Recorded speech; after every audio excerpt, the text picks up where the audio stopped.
Plusieurs lignes de la parole mènent à une seule ligne, celle de la vérité éternelle.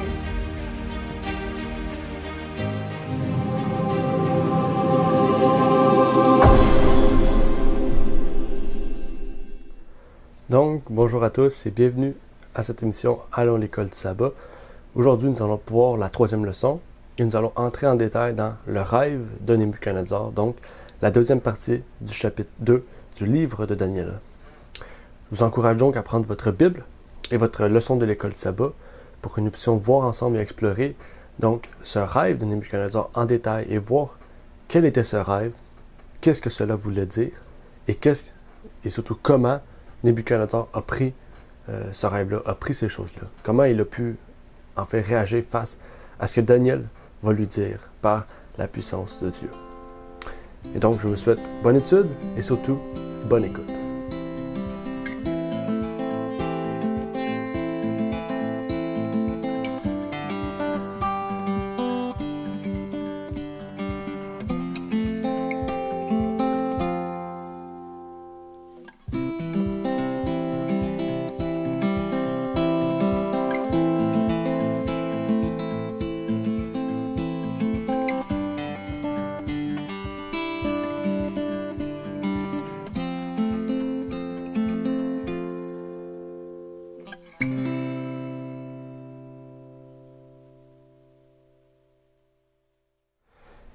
Et donc, rebonjour à tous et bienvenue aujourd'hui à cette émission. Donc aujourd'hui, nous allons ouvrir notre troisième étude dans le livre de Daniel. Et pour ceux et celles qui veulent avoir leur copie papier, vous pouvez encore commander votre copie sur notre site lignedevérité.com. Et plus particulièrement pour ceux qui font une commande de 30$ et moins. OK, on a ajouté ça dernièrement. Pour ceux qui font une commande de 30$ et moins, vous devez nous contacter par email. Okay, donc, on a décidé de faire ça pour faire économiser de l'argent pour ceux et celles qui veulent une commande de 30$ et moins, donc en incluant le shipping. Donc, si vous commandez une école du sabbat, si vous commandez deux écoles du sabbat, même 3 livres de l'école du sabbat ou 4, vous aurez donc à passer par email. Mais entrons dans le vif du sujet. Aujourd'hui, j'aimerais surtout vous proposer une invitation. Pour ceux et celles qui écoutent cette émission-là, je vous invite donc à vous procurer l'école sabbat, parce qu'il y en a certains qui écoutent, mais peut-être qui n'ont pas l'école sabbat ou qui ne savent pas où est-ce que c'est, où est-ce qu'on peut la trouver. Donc, premièrement, sur notre site Ligne sur Ligne, sur la page d'accueil, dans le fond, quand vous allez un peu plus bas, vous allez voir, voulez-vous avoir l'école du sabbat? Et en bas, il y a un bouton. Et quand vous cliquez, ça nous amène sur la maison d'édition. En fait, la maison d'édition, maintenant, prend en compte les formats papier, mais les formats PDF aussi. Donc, sur notre site internet Ligne sur Ligne, on ne fait que produire l'émission. Donc, vous pouvez trouver nos émissions directement sur notre site aussi. Dans Ressources, Allons à l'école du sabbat, vous allez trouver l'émission en lien avec l'école du sabbat, mais Ligne sur Ligne ne s'occupe plus, on pourrait dire, de la publication de l'école du sabbat, c'est la maison d'édition. Nous, on fait que le travail de traduction derrière la maison d'édition. Donc la maison d'édition, c'est une maison vraiment de publication et de vente aussi de livres, en particulier ceux qui publient.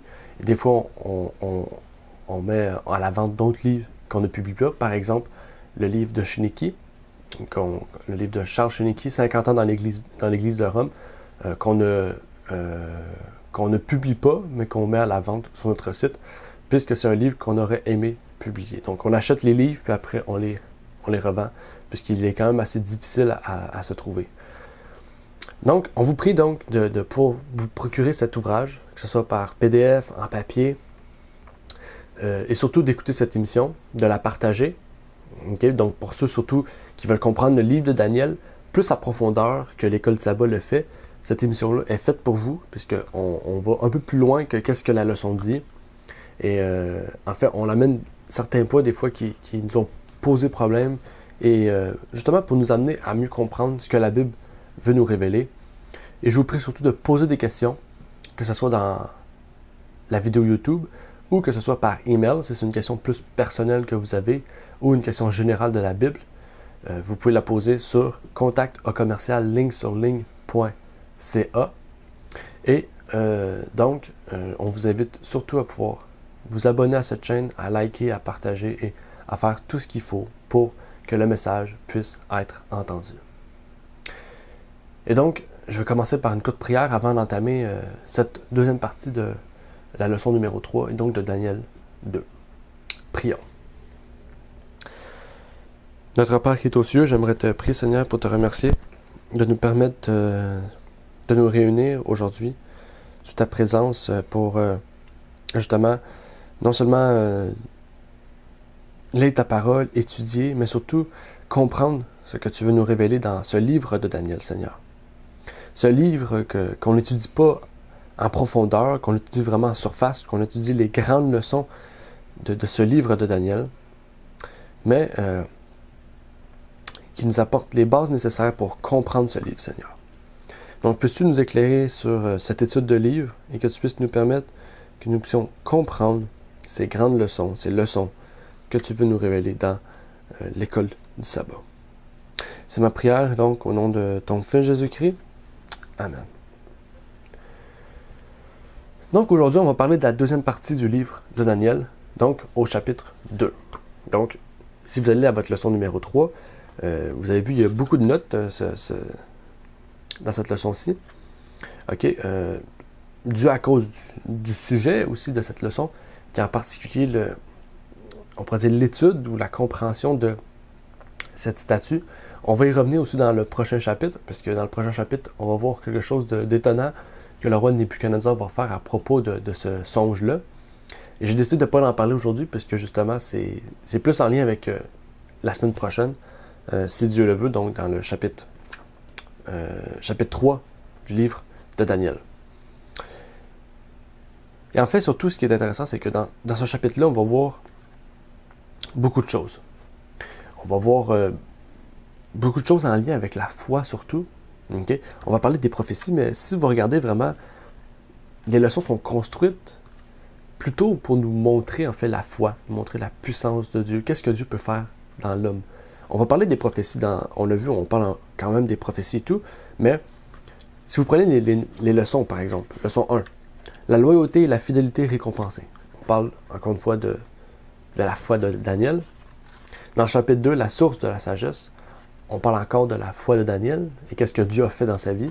Et même dans le chapitre 3, on dit le rêve de Nebuchadnezzar, on parle un peu du rêve, mais qu'est-ce qui est centralisé? Quand vous prenez les questions, qu'est-ce qu'on voit? Quand vous prenez les questions, quand vous prenez la structure de la leçon, vous voyez encore une fois qu'est-ce que Dieu a fait par Daniel.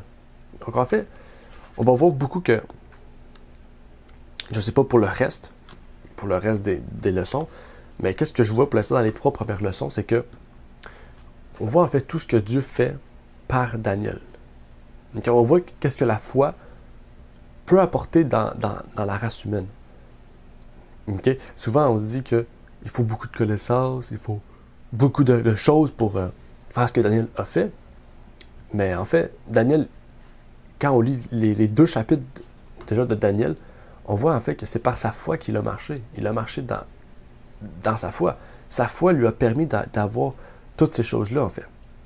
Et donc, on comprend en fait que si Daniel n'aurait pas eu sa foi et qu'il aurait compté sur lui-même, en fait, il serait déjà mort, en fait. Parce qu'il a déjà contré l'autorité d'un roi qui dit « mangez mes mets », en fait, il aurait trouvé la mort. Mais Dieu avait un plan pour lui, et c'est ce qu'on va voir dans le chapitre 3, parce que Daniel, un peu, ça ressemble beaucoup à Joseph, en fait. Il y a une ressemblance. Déjà, Joseph vient d'un pays qui était chrétien, il va dans un pays païen, et il démontre le vrai Dieu, qui est déjà par des songes, par des rêves, dans la prison, rappelez-vous, quand il a été emprisonné avec les 2 personnes, il a décrit comment ils allaient mourir. Un allait vivre, allait être placé à la droite du roi, du pharaon. Et on voit que Joseph et Daniel ont eu des expériences similaires, en fait. Ils n'ont pas eu la même vie, bien sûr, mais on voit que chacun a eu un poste élevé, en fait. Okay? Au sein d'un gouvernement païen. Plusieurs vont utiliser ces choses aussi pour dire « Ah, on voit, Dieu peut utiliser quelqu'un pour travailler dans le gouvernement. » Et en fait, on pourrait dire oui, on pourrait dire non. Aujourd'hui, qu'est-ce qu'on voit, c'est que on ne peut pas travailler dans le gouvernement. Enfin, on peut pas travailler, la politique ne peut pas travailler avec la religion. Okay? Et les pionniers adventistes ont travaillé avec la politique. Mais dans quel sens qu'ils ont travaillé avec la politique? En fait, les pionniers n'ont jamais fait de politique. Ils ont travaillé avec le gouvernement pour des choses bien précises. Par exemple, le racisme, la guerre de sécession et le racisme. Les pionniers ont travaillé fort pour contrer cela. Okay? Et pour la bonne cause, ils ont travaillé avec Abraham Lincoln. Okay? On peut parler de Sojourner Truth, peut-être que vous connaissez. Il y a même une statue qui a été érigée pour elle, puisque ça a été une femme qui a travaillé avec Abraham Lincoln pour contrer justement le racisme dans le sud des États-Unis. Et elle était adventiste. Et les pionniers adventistes ont allé aussi envoyer des lettres au gouvernement quand il y a eu la loi du dimanche. Donc, on voit que les pionniers n'ont pas travaillé en politique, mais quand ils avaient besoin du gouvernement, quand le gouvernement pouvait être utile pour une bonne cause que la Bible nous montre, en fait, les adventistes ont fait le pas en avant pour cela. C'est ça qu'il faut comprendre, en fait. Okay? Et donc, revenons à cette leçon, parce que on pourrait encore parler de ce sujet-là, et c'est pas le sujet du jour. Mais on voit que Daniel commence son explication avec une grande statue.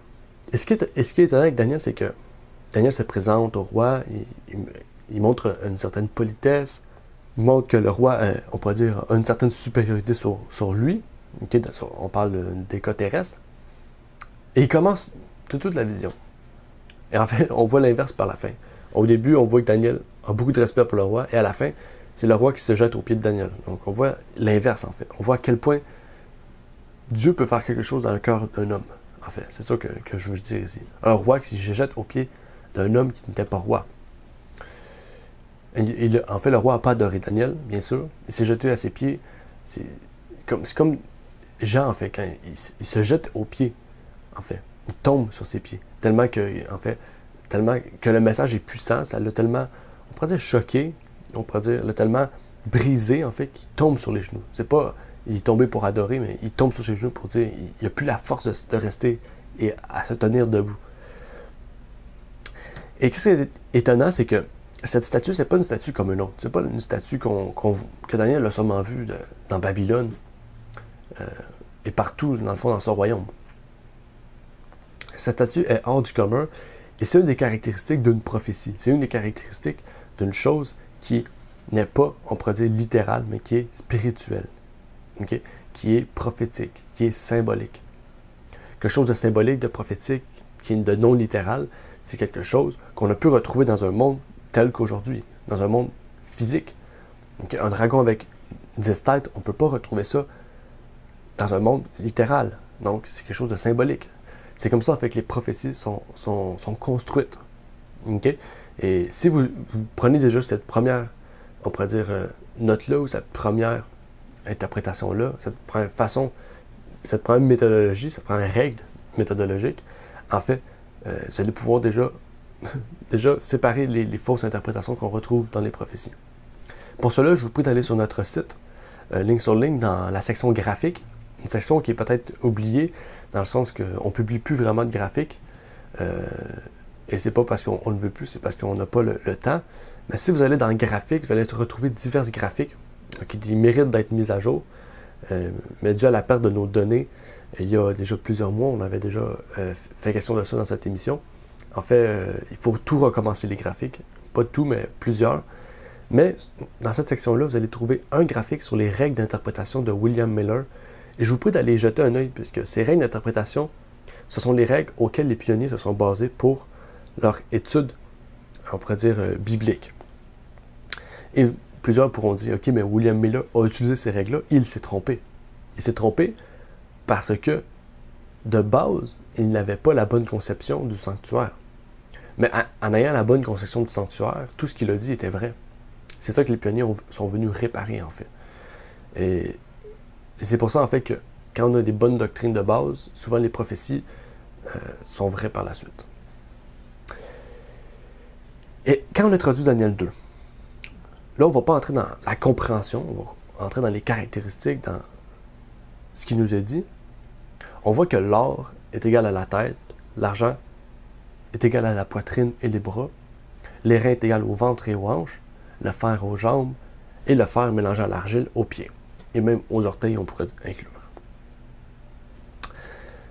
Maintenant, ce qui reste à savoir, parce que déjà, on a résumé un peu ce que c'était la statue, il faut savoir pourquoi Dieu a utilisé une statue. Déjà, dites-vous une idée.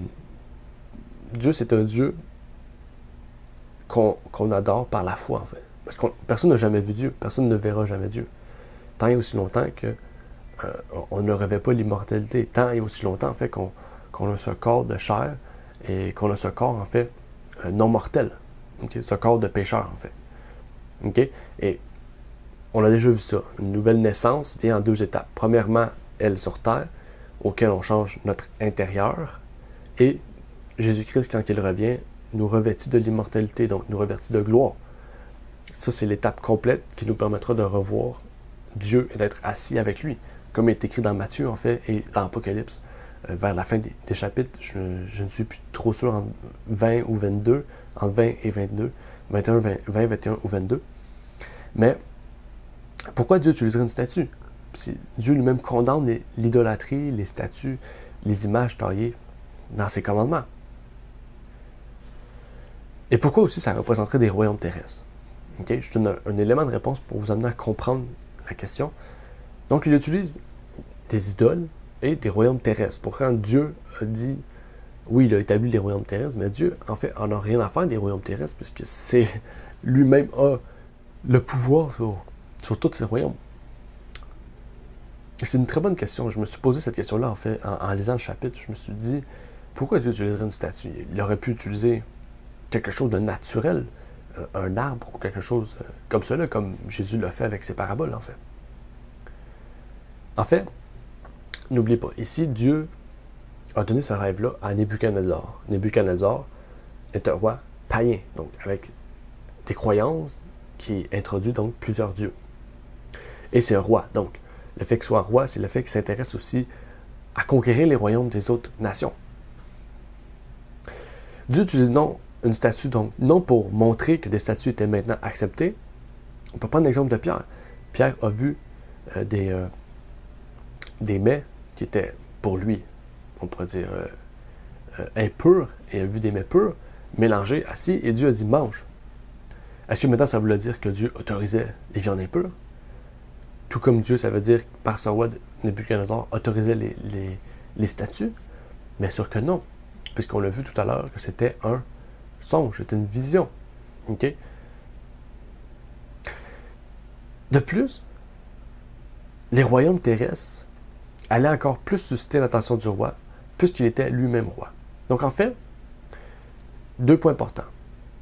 Le fait que Dieu utilise une statue,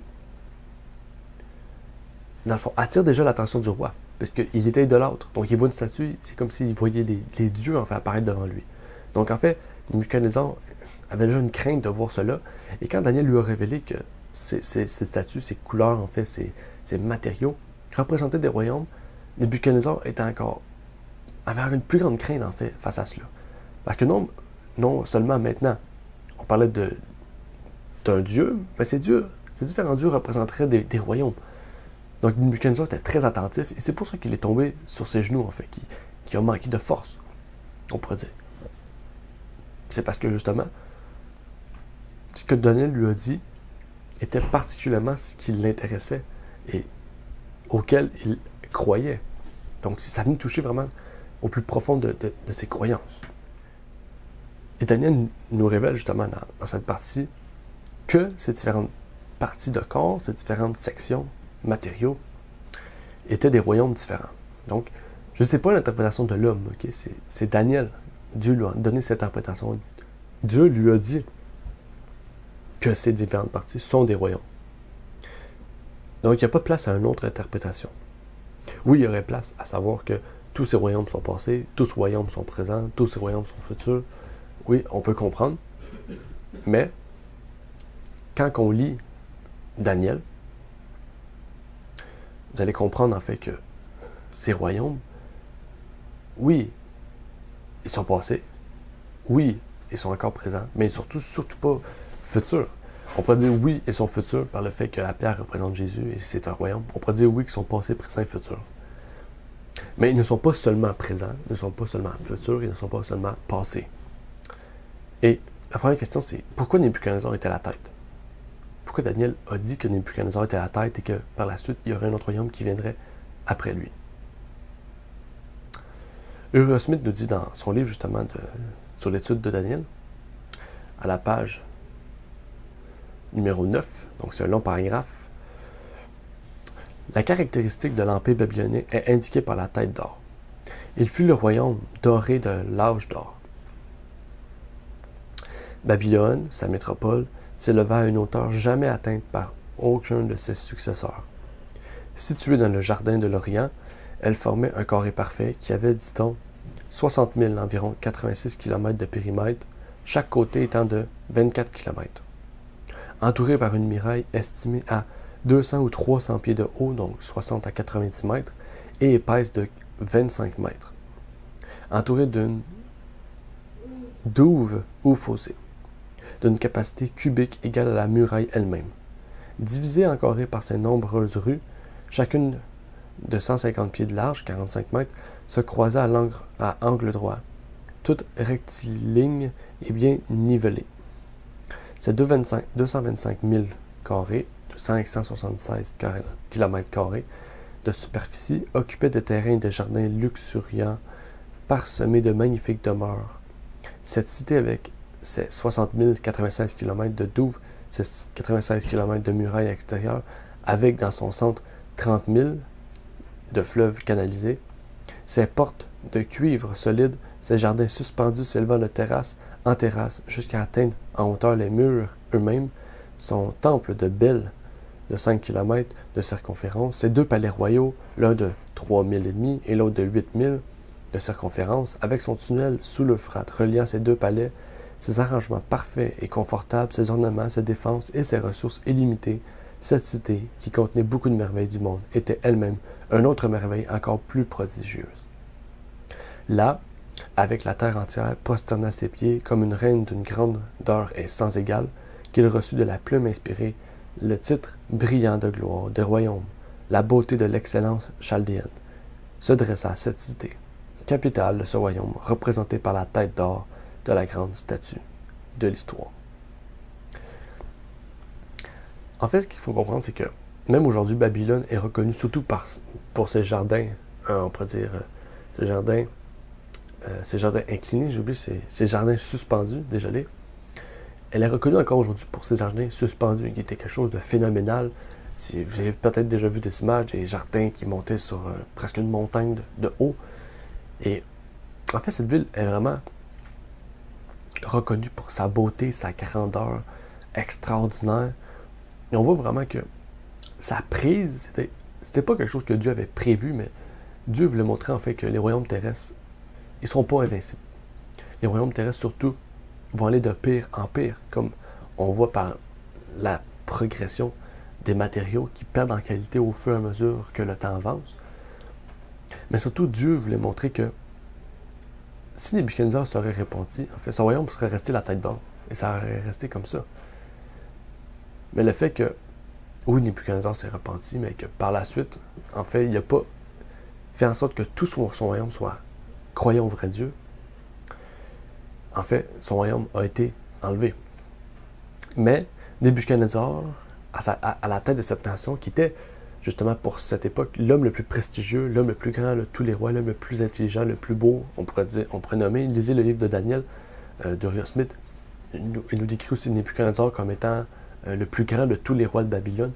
C'est lui en fait qui a amené son royaume à l'apogée de tous les royaumes. Et c'était, on dit souvent les 7 merveilles du monde. En fait, les 7 merveilles du monde ne seront même pas comparables à Babylone, en fait, qui est l'une des la plus grande merveille du monde, qui est disparue. Et en fait, justement, Dieu nous montre que malgré son royaume terrestre, aujourd'hui, on ne retrouve aucune trace de Babylone, de cette terre qui était fertile, qui était immense, illimitée, comme Uriah Smith l'a dit. On retrouve rien, en fait, de ce que nous dit Babylone. Et surtout, l'histoire nous permet de retracer les derniers rois avant la prise par les Médo-Perses. On a Nebuchadnezzar qui a régné en fait le plus longtemps, 43 ans. Il y a son fils Évil-Mérodach qui a régné 2 ans. Il y a Nériglissar, son gendre, qui a régné 4 ans. Laboro-Soarkod, fils de Nériglas, qui a régné 9 mois. Et c'est pour ça que lui, en fait, qu'on ne le retrouve pas dans plusieurs livres. On le retrouve à des places spécifiques, puisqu'il n'a pas régné même 1 an. Donc, il n'est comme pas classé comme étant un roi. Et on a fini avec Nabonide, dont le fils Belshazzar, petit-fils de Nebuchadnezzar, était associé avec lui sur le trône. Et ça, Belshazzar, c'est le dernier roi qu'on retrouve dans Daniel, justement. Les autres rois, on n'en parle pas. En fait, c'est comme si Daniel a sauté de la première Nebuchadnezzar à Belshazzar. Et on voit que Daniel a régné tout le temps à Babylone, presque tout le temps à Babylone. Donc déjà, si avec Nebuchadnezzar, il a régné 43 ans, n'oubliez pas, quand Nebuchadnezzar est entré au pouvoir, étant seul, Daniel était là. Même un peu avant, quand il régnait avec son père. Donc ça veut dire que Daniel, il est resté au moins 50 années, peut-être même plus, dans les royaumes terrestres. Et je pense bien qu'il a régné même avec les Médo-Perses, un certain temps avec les rois. Donc, en fait, toute sa vie, presque, Daniel a régné avec les rois. Il a pu démontrer le vrai Dieu. Et on voit à mesure que les rois venaient, en fait, ce que Nebuchadnezzar avait compris du vrai Dieu, les autres rois ne l'avaient pas compris. C'est pour ça que Belshazzar a reçu cette prophétie qu'on retrouve dans Daniel, parce que Nebuchadnezzar était lui que Dieu avait trouvé quelque chose d'intéressant. Il voulait qu'il y ait une œuvre, on pourrait dire, on pourrait dire de transformation, une œuvre de changement dans le royaume qui ne s'est pas passé, qui s'est passé, oui, dans Nebuchadnezzar, mais pas dans le royaume. Et Belshazzar était en fait l'appel final pour montrer que la prophétie allait s'accomplir, qu'on allait bientôt tomber dans cette poitrine de fer, dans cette poitrine d'argent. Cette poitrine et des bras d'argent. Mais, étant le dernier roi, Belshazzar, quelle prophétie Dieu avait fait pour ce royaume de Babylone? En fait, qui marquait vraiment son terme avec Belshazzar. Peut-être que vous ne le connaissez pas, c'est un texte qu'on ne nomme pas souvent. Dans Ésaïe 13, 19 à 22, on nous dit « Et Babylone, l'ornement des empires, la parure et l'orgueil des Chaldéens, sera comme Sodome et Gomorrhe, que Dieu détruisit. Elle ne sera plus jamais habitée. On n'y demeurera plus d'âge en âge. L'Arabe n'y dressera point sa tente. Les bergers n'y feront plus reposer leurs troupeaux. Mais les animaux du désert y auront leur guite, et ses maisons seront pleines de hiboux. Les autruches y feront leur demeure, et les boucs y sauteront. Les hyènes s'entre-répondront dans ses palais, et les chacals dans ses maisons de plaisance. Et son heure est près de venir, et ses jours ne seront plus prolongés. Cette prophétie annonce pas la chute de Babylone. Puisqu'on peut dire qu'après Nebuchadnezzar, on voyait déjà, on pourrait dire, sa décadence arriver. Mais si on parle bien de sa destruction, même comme Sodome et Gomorrhe, même ça sera pire que Sodome. Sodome a été détruit par le feu et ça a été fini.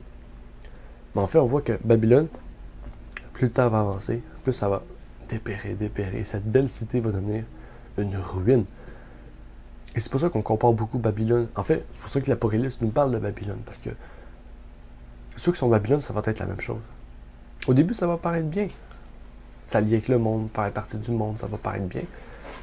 Avec les fausses doctrines que les protestants auront, mais au fur et à mesure que ça va avancer, la moralité va descendre, à un point que Dieu va faire un dernier appel.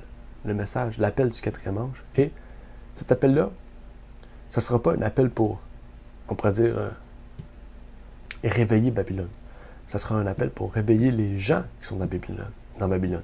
Parce que Babylone est fini. Babylone va demeurer, en fait. Mais il y a des gens dans Babylone qui vont se réveiller, qui vont donc voir la vérité et la comprendre. Et en fait, si on lit dans l'histoire, on retrouve Darius qui a dû détruire de plus en plus la ville parce qu'il y avait de plus en plus de révoltes. Les gens de Babylone voyaient leur ville, on pourrait dire, pas dépérir, mais changer. Et on voyait que Darius ne portait pas attention parce que Babylone était la capitale. Mais Darius n'avait pas cette capitale-là à cet endroit. Donc la ville dépérissait. La ville n'avait plus l'attention qu'elle avait auparavant. Et les gens se sont révoltés. Et Darius a dû donc détruire les murailles, détruire les portes, détruire de plus en plus de choses. Et c'est pas sous Darius que tout a été détruit, en fait. Vers la fin du 4e siècle, ok, donc à ce moment-là, c'était presque sa destruction finale. En fait, les Perses, qui étaient encore présents à cet endroit, l'utilisaient pourquoi? Pour leur enclos bêtes sauvages. Comme Dieu avait dit, en fait. Les bêtes sauvages iront là. Les marchands, ils vont aller là pour mettre leurs poubelles, leurs vidanges, tous les résidus, en fait. Et cette belle Babylone est devenue un point auquel, en fait, les animaux venaient, les chacals, les hyènes, les bêtes sauvages, ceux qui passaient par là, mettaient leurs animaux là. Enfin, on voit à quel point Babylone est tombée, en fait. Et on comprend que par Babylone, le deuxième royaume, c'était celui des Médo-Perses. Comme nous le dit Daniel. Okay? Daniel, si je ne me trompe pas, ne dit pas quel royaume va venir après lui. Il dit un autre royaume viendra après toi. Exactement. Daniel ne dit pas quel royaume viendra après lui. On sait quel royaume viendra après lui, puisque dans Daniel, on voit le changement. Et comme j'ai dit tout à l'heure, on remarque qu'au fur et à mesure que ça va avancer, ces royaumes, ces qualités de matériaux vont descendre. Donc, on va dire que les royaumes vont descendre en gloire. Babylone était glorieux, après moins glorieux. Ça ne veut pas dire qu'ils vont prendre moins de territoire, ça ne veut pas dire qu'ils vont aller moins vite. Chacun a leurs caractéristiques. Mais on voit que plus le temps avance, plus l'iniquité dans ces royaumes va grandir, et plus que la richesse aussi va grandir. Et donc, la perte, en fait, de tout ce que Dieu a établi, la liberté, que ce soit le libre arbitre, etc., etc. Quand Dieu, on peut prendre un exemple, quand Dieu était à la tête d'Israël, ok? Dieu voulait qu'Israël soit quoi? Soit pas un envahisseur et qui mette les gens sous le joug, en fait, de leur pouvoir, mais il voulait qu'Israël soit un exemple devant les autres nations pour que ces nations-là puissent suivre leur exemple. On le voit avec Ézéchias. Ézéchias a fait amener les rois de Babylone. Et au lieu de rien montrer, de juste dire que c'est Dieu qui lui a donné ça, de montrer l'exemple, il a décidé de tout montrer, de prendre son orgueil. Et Dieu a dit, c'est pour ça que Babylone va prendre tout ce qui est dans ton royaume. En fait, c'est comme ça que Dieu marche. Ok? Dieu laisse la liberté à chacun. Et les royaumes aujourd'hui veulent justement prendre possession un peu de notre vie pour s'enrichir, pour promouvoir l'iniquité, promouvoir leur plan satanique pour un nouvel ordre mondial. Mais Dieu, c'était pas son plan. Dieu avait bel et bien un royaume. Et ce royaume, oui, on pourrait dire, c'était Israël. Il voulait qu'Israël soit l'exemple. Il voulait qu'Israël montre le vrai Dieu. Ok? Peut-être en allant prêcher, je ne sais pas, mais pas en allant les envahir et les emmener sur le joug du vrai Dieu. Et aujourd'hui, Dieu a dit que son peuple, c'était plus seulement une seule place, mais c'était partout sur la terre. Et en parlant de ces royaumes-là, quels étaient les royaumes en fait? Est-ce qu'on connaît les royaumes aujourd'hui? En fait, pour comprendre, la première partie qui nous a bien aidé à comprendre, c'est la statue. Mais on va aller voir plus loin, ok? Dans les autres chapitres de Daniel, on retrouve les 4 animaux qui nous ont encore plus aidés à pouvoir comprendre quels sont ces royaumes en fait. On retrouve Babylone, bien entendu, à la tête d'or. Par la suite, Médo-Perse. Par la suite, les Grecs, la Grèce, on pourrait dire, par Alexandre le Grand. On retrouve aussi Rome.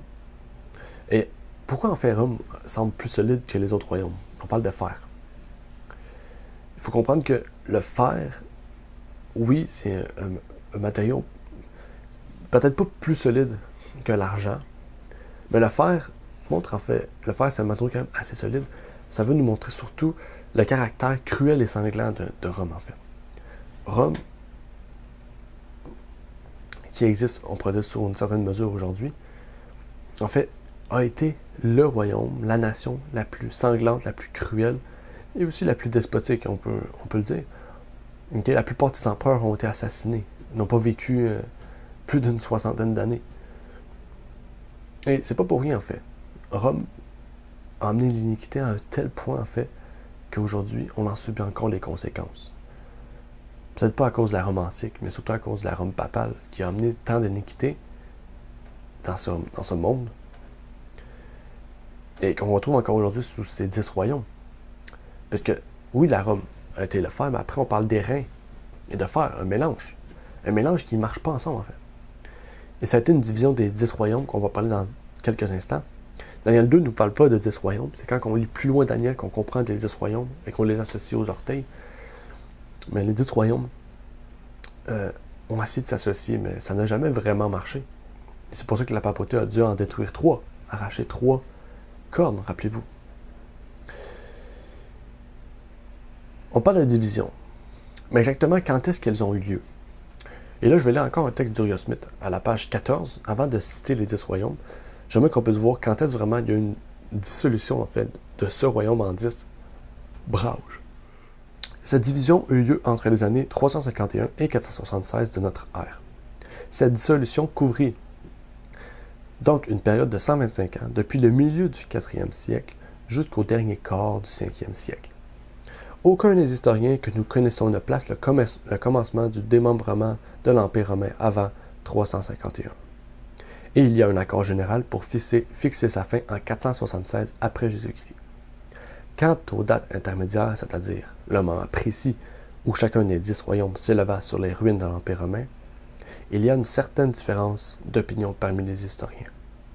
Cela n'a rien d'étrange si nous considérons que ce fut une époque de grande confusion et que la carte de l'Empire romain subit de nombreux changements brusques et violents. Pendant que la trajectoire de nations hostiles qui se précipitaient sur son territoire le traversait et le retraversait dans un labyrinthe de confusion. Mais tous les historiens s'accordent pour reconnaître que 10 royaumes distincts surgiront du territoire de la Rome occidentale, et nous pouvons en toute sécurité leur fixer la période entre les dates citées plus haut, à savoir 351 et 476. Donc on retrouve ces 10 royaumes-là qui ont fait surface suite à la chute de la Rome occidentale. Rome occidentale, c'est la Rome justement qu'on retrouve aujourd'hui dans les environs du Portugal, de l'Espagne, de la France, dans tous ces coins-là. Et la Rome d'Orient qui a duré avec Constantin X, rappelez-vous, par la prise par la suite de Mehmet II. On peut retrouver ça dans Apocalypse 8 et 9. Il y a beaucoup d'histoires ici, mais on va résumer ça. Les 10 royaumes sont donc les Huns, Ostrogoths, les Wisigoths, les Francs pour la France, les Anglo-Saxons pour l'Angleterre, les Vandales, les Suèves, les Burgondes, les Uroles, les Hérules, les Lombardes. Et aujourd'hui, en fait même au temps des pionniers, plusieurs ont affirmé que les Huns ne seraient pas présents et ça aurait été les Alamans, qui sont les Allemands aujourd'hui. Mais je ne vais pas débattre pour savoir quel est le vrai, quel est le faux. Il y a plusieurs points justement que les pionniers se sont débattus. Ça serait intéressant de pouvoir parler de tous ces points qui ont été débattus pour savoir quel est vrai, quel est faux. Mais aujourd'hui, ça ne sera pas le cas de cette leçon. Donc, on va rester sur l'idée qui était les 1, l'idée générale justement de la plupart des historiens, de la plupart des pionniers, de la plupart des protestants jusqu'à, on pourrait dire, à la fin du 19e siècle. Et dans ces 10 royaumes, on retrouve tous ces royaumes encore existants aujourd'hui. Plus grands, on pourrait dire plus beaux, surtout avec plus d'iniquité. Et aujourd'hui encore, ces royaumes essaient de trouver une unité mondiale.